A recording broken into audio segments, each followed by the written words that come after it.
Hello, this is Megan Miller with Restoration Ranch, and today I am joining you on what's the 13th anniversary of my first husband's death.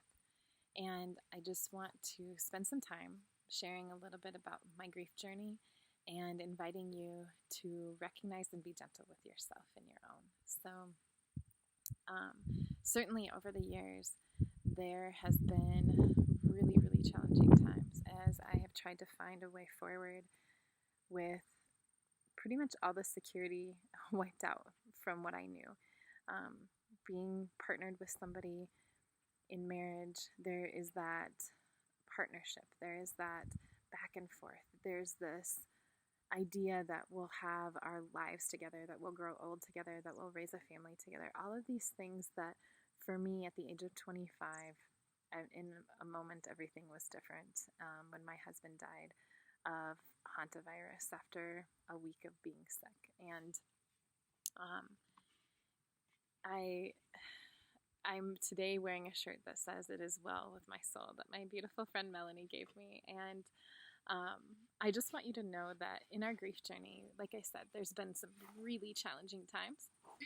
And while I'm wearing this shirt today, this is not a shirt that I certainly would have put on, I don't think, in the first years probably of my grief journey, because there was just so much pain, so much heartache, and so much struggle to try to figure out who am I now and how do I move forward, because everything I thought I knew has changed, except for maybe God. But even my relationship with Him in that journey really took a huge transformation.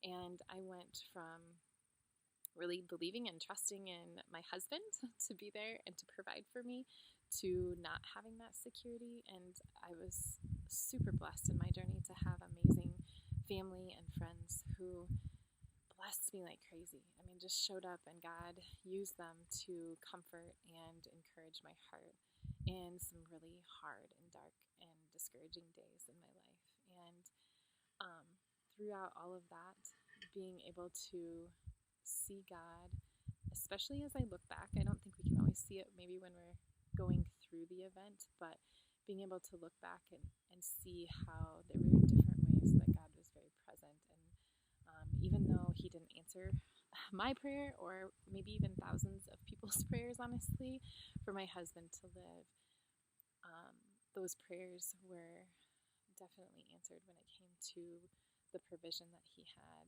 for me in time. And so I want you to know that even after 13 years of this journey, and after several more losses, including my brother just a few months after my husband, and several younger family members that we've lost, even after 13 years today, especially those anniversary days or their birthdays, or just those days that especially bring to the forefront how much that person was a part of your life, and how those days will never be what they were when they were alive. Those days have tenderness to them. They have grief in them. And I've found myself several times already today just letting my tears flow. And I want you to know that that's okay. That healing in our grief, whether it's from the loss of the death of a loved one, from a divorce, from those traumatic events, whatever that can look like in our lives, that it's okay to acknowledge and just give voice to the pain that came from those events, and that is a part of what it means to heal. That is a part of what it means to find our way forward in this life. And while today, again, I would have never asked for what has happened. I would have never wanted my husband to die or any of my loved ones to go early. I also have been saying for many years now, I wouldn't want to be the person I was before this happened either. And so I just feel like I want to encourage your heart today. If you find that you have encountered grief in whatever form that's looked like, I want you to have a safe space to process that. And something that has been helpful for me over the years is being able to journal I even was encouraged by a grief counselor to write letters to my husband and carry on a dialogue like I would with he was here. That allowed me to just unload so much that was stuck inside that couldn't come out because he wasn't physically here anymore. And it provided me an opportunity to let go and begin to